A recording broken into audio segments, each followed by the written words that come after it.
দর্শক স্বাগতম জানাচ্ছি ঠিকানা নিউজ বিশেষ সাক্ষাৎকার অনুষ্ঠানে। আজ আমাদের সাথে বিশেষ অতিথি হিসেবে উপস্থিত রয়েছেন বিশ্ব ইনসানিয়াত বিপ্লবের রাজনৈতিক সংগঠনটির প্রতিষ্ঠাতা এবং চেয়ারম্যান আল্লামা ইমাম হায়াত।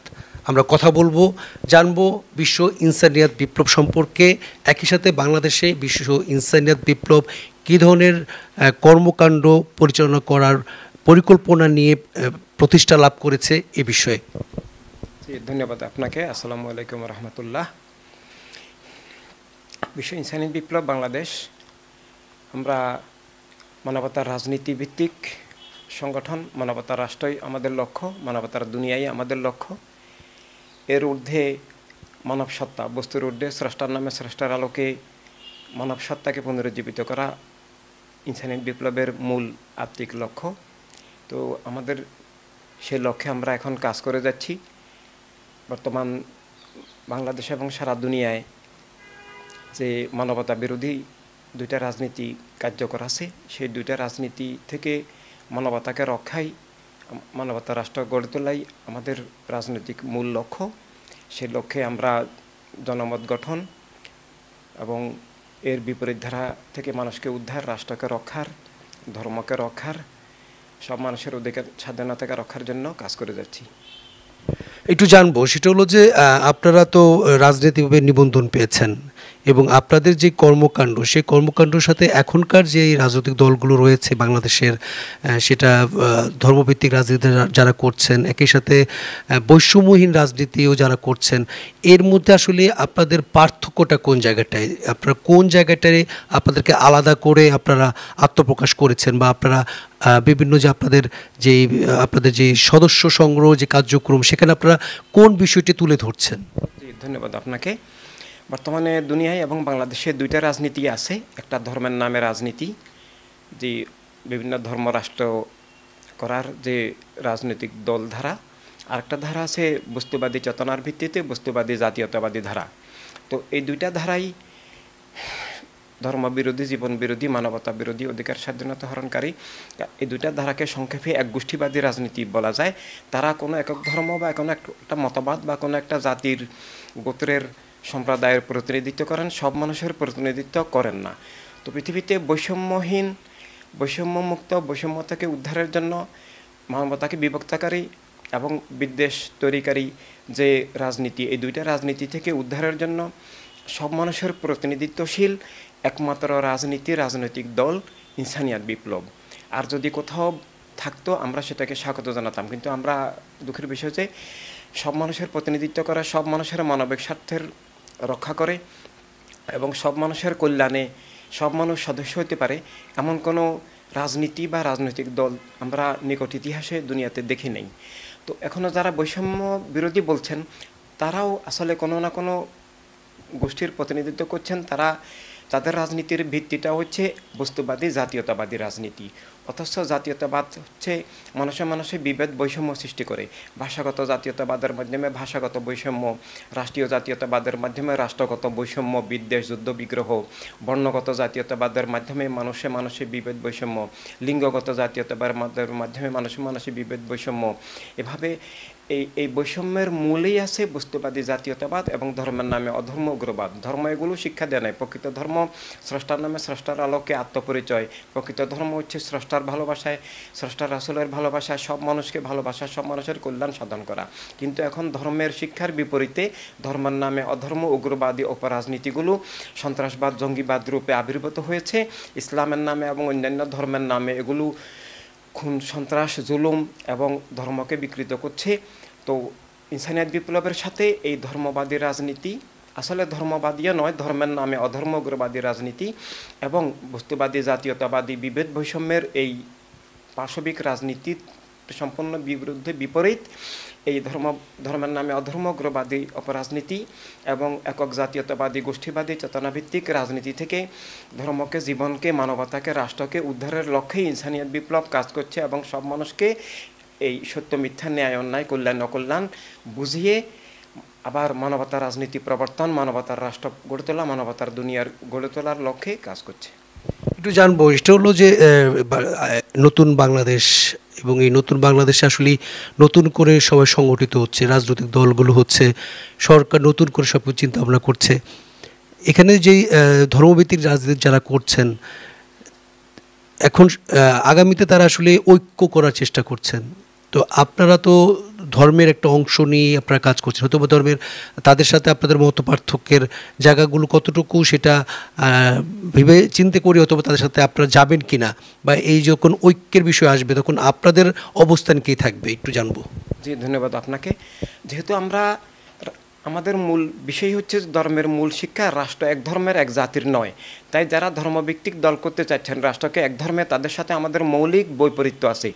তারা ধর্মকে কুক্ষিগত করেন, রাষ্ট্রকে জবরদখল করেন এবং তাদের দলীয় মতবাদকে ধর্মের নামে চাপিয়ে দেন। তাই ধর্মভিত্তিক ধর্মের নামে অধর্ম, উগ্রবাদী যে সাম্প্রদায়িক রাজনীতি আর বস্তুবাদী জাতীয়তাবাদী রাজনীতির সাথে আমাদের বিপরীত সম্পর্ক। তাই এই দুইটা অপরাজনীতির সাথে আমাদের কখনো ঐক্য জোট হওয়ার কখনো প্রশ্নই আসে না। যেমন আলো আধার বা সত্য মিথ্যা, ন্যায় অন্যায়, কল্যাণ অকল্যাণ, জীবন মরণ এক হতে পারে না।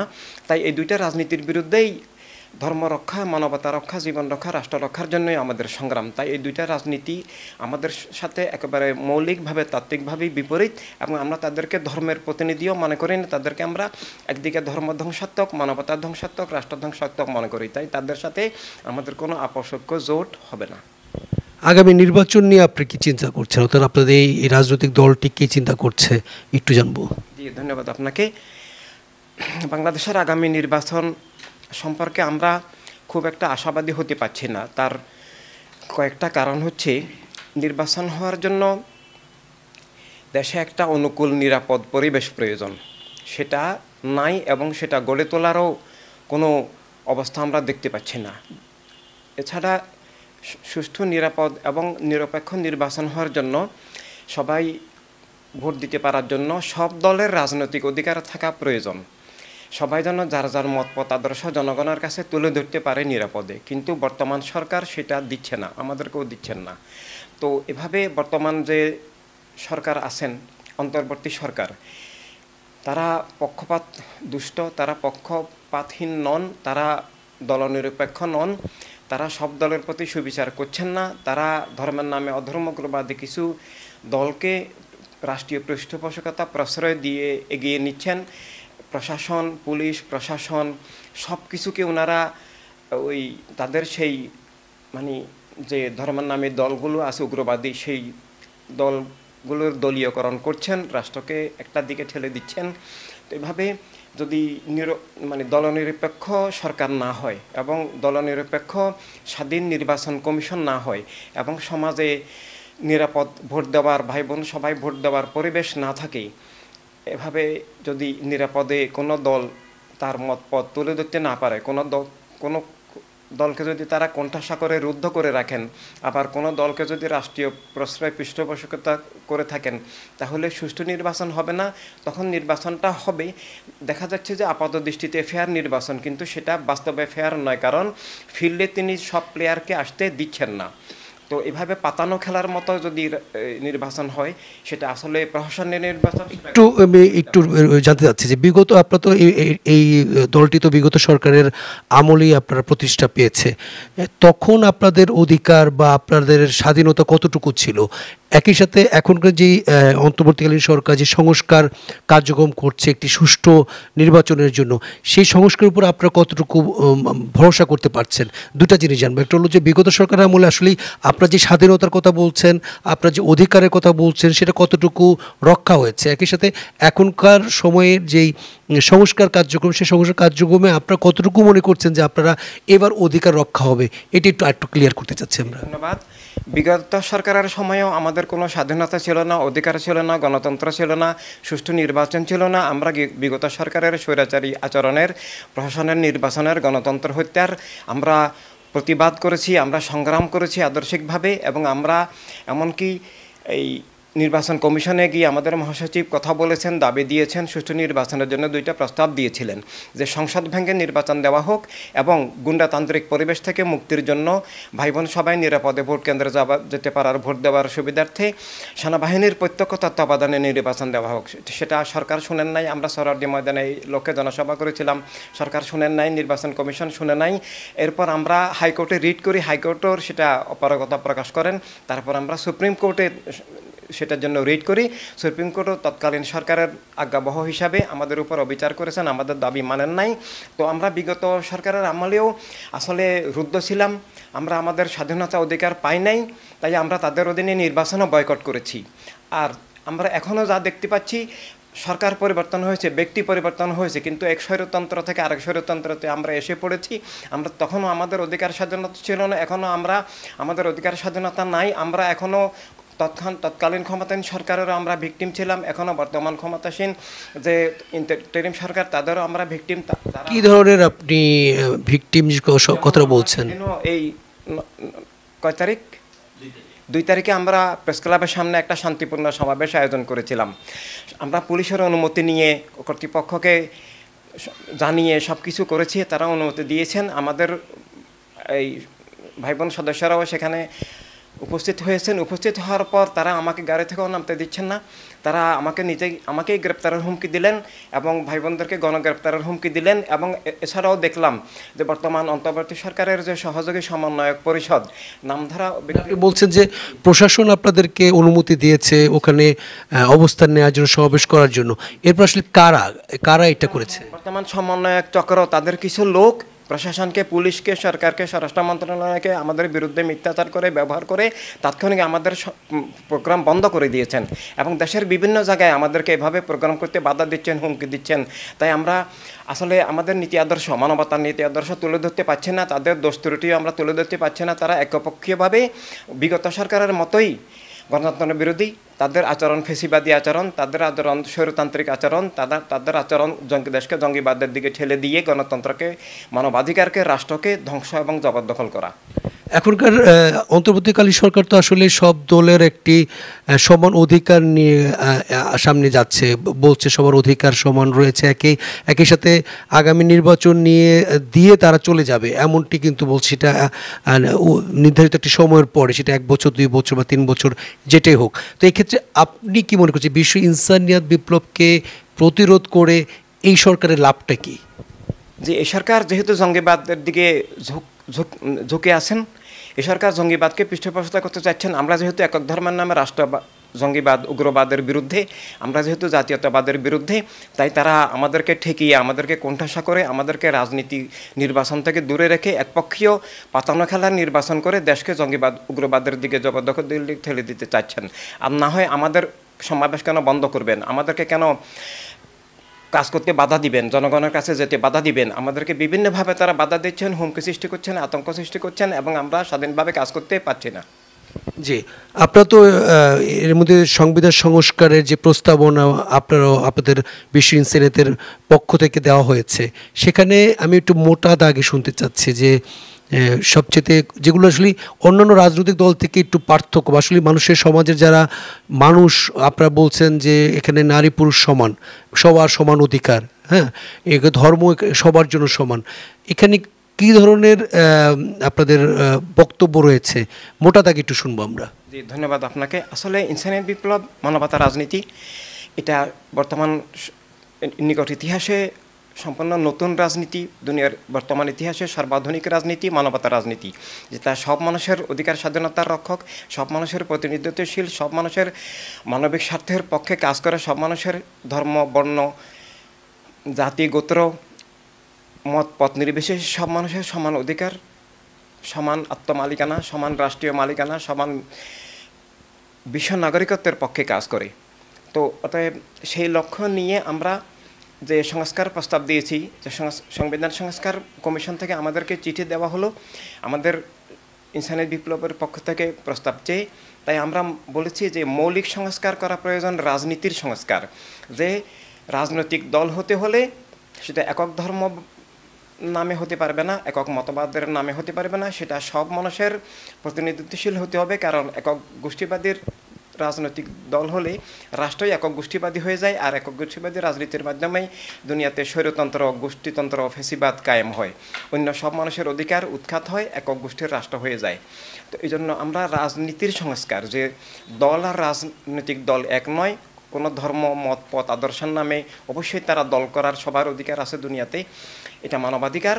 কিন্তু রাষ্ট্র যেহেতু সবার, তাই রাজনৈতিক দল হতে হলে রাজনৈতিক দলই যেহেতু রাষ্ট্রকে পরিচালনা করে, সব মানুষের প্রতিনিধিত্বশীল, একক ধর্মভিত্তিক, একক মতবাদ ভিত্তিক, একক জাতিভিত্তিক হতে পারবে না। তাই রাজনীতি জিনিসটাই হতে হবে সার্বজনীন, সব মানুষের অধিকার ভিত্তিক। আর রাজনৈতিক দল হতে হলে সেটা সব মানুষের প্রতিনিধিত্বশীল, সব মানুষের মানবিক স্বার্থের রক্ষক, সব মানুষের কল্যাণে আসতে হবে। কোনো ধর্মের বিরুদ্ধে, কোনো মতবাদের বিরুদ্ধে, কোনো জাতির বিরুদ্ধে হতে পারবে না, কোনো কিছু চাপিয়ে দিতে পারবে না, কোনো কিছু নিষিদ্ধ করতে পারবে না।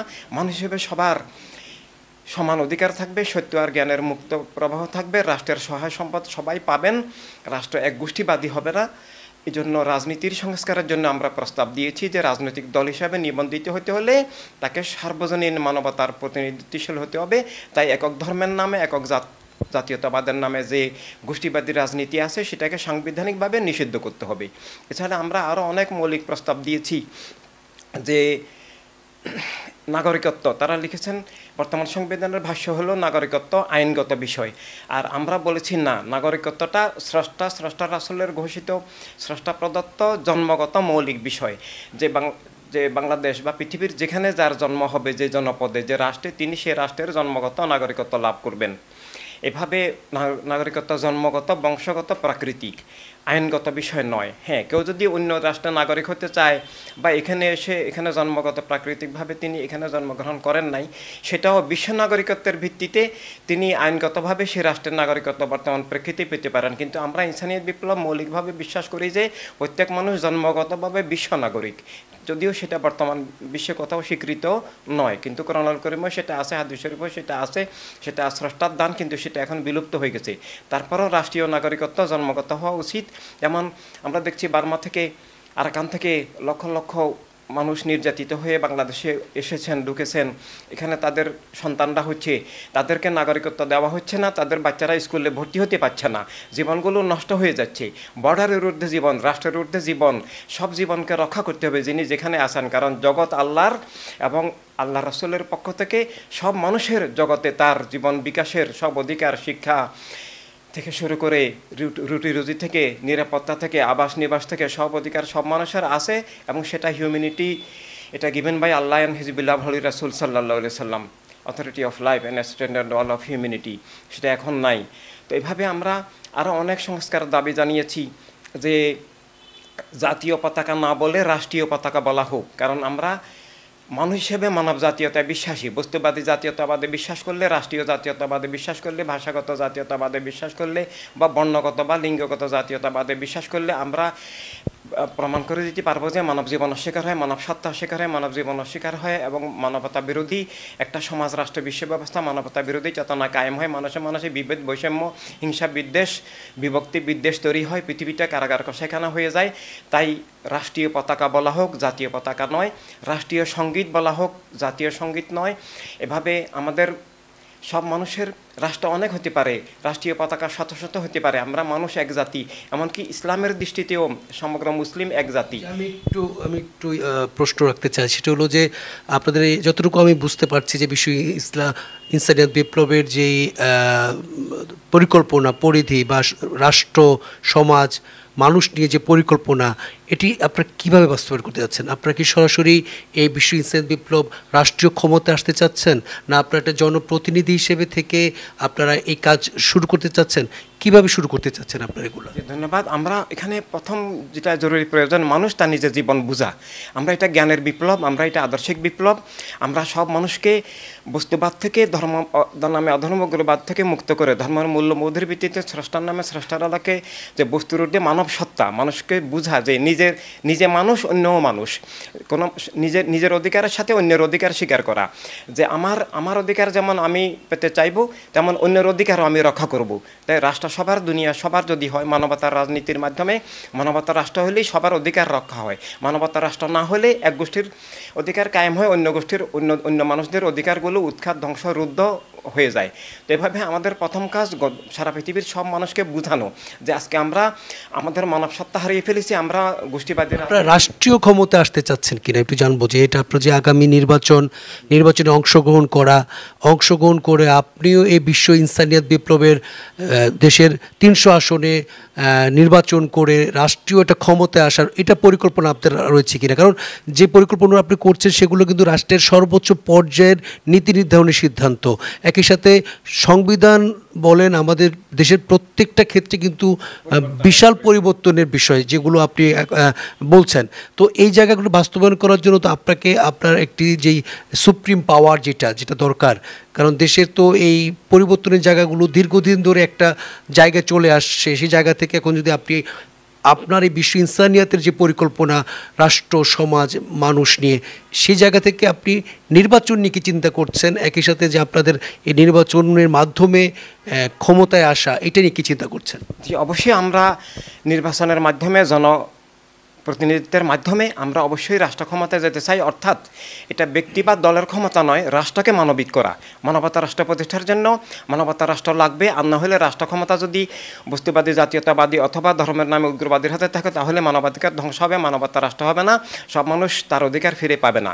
তাই অবশ্যই ইনসানিয়াত বিপ্লবকে রাষ্ট্র ক্ষমতায় পৌঁছতে হবে, সেটা জনগণের বিপ্লবের মাধ্যমে, সেটা জনগণের সমর্থনের মাধ্যমে। তাই আগামী নির্বাচনেও আমরা সব আসনে জনগণকে মানবতা রাজনীতির পক্ষে, মানবতা রাষ্ট্রের পক্ষে এককভাবে নির্বাচন করবেন? আমরা অবশ্যই এককভাবে নির্বাচন করব। আর কোনো দল, কোনো সংগঠন যদি মানবতা রাজনীতি স্বীকার করে, মানবতা রাষ্ট্র স্বীকার করে, অধর্ম, উগ্রবাদী এবং বস্তুবাদী রাজনীতির বিরুদ্ধে আমাদের সাথে একমত হয়, তাহলে আমরা তাদের সাথে জোট করতে আমাদের আপত্তি নেই। সবশেষ 2 মিনিটে একটু আপনার যারা এই বিশ্ব ইনসানিয়াত বিপ্লব, মানুষ আসলে এই দলের সমর্থন কেন করবে, আপনি যদি 2 মিনিটে একটু আমাদেরকে একটু বলেন।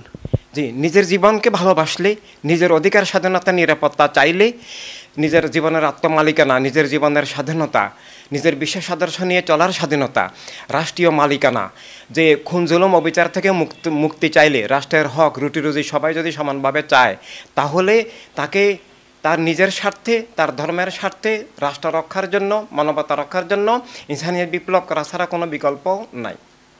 ধন্যবাদ। দর্শক, আমরা এতক্ষণ ছিলাম ঠিকরা নিউজ বিশেষ সাক্ষাৎকারে। আপনারা শুনছিলেন বিশ্ব ইনসানিয়াত বিপ্লব রাজনৈতিক সংগঠনের প্রতিষ্ঠাতা এবং যিনি প্রতিষ্ঠা করেছেন এবং যিনি চেয়ারম্যান আল্লামা ইমাম হায়াত, তিনি জানাচ্ছিলেন আসলে এই সংগঠনটির রাজনৈতিক ব্যাকগ্রাউন্ড, এই সংগঠনটি আগামীতে কি করতে চাচ্ছে, রাষ্ট্রের জন্য কি করতে চাচ্ছে, সাধারণ মানুষের জন্য কি করতে চাচ্ছে। তো আজ এ পর্যন্তই, এরপরে হয়তোবা আমরা অন্য কোনো বিশেষ অতিথির সাথে যুক্ত হব।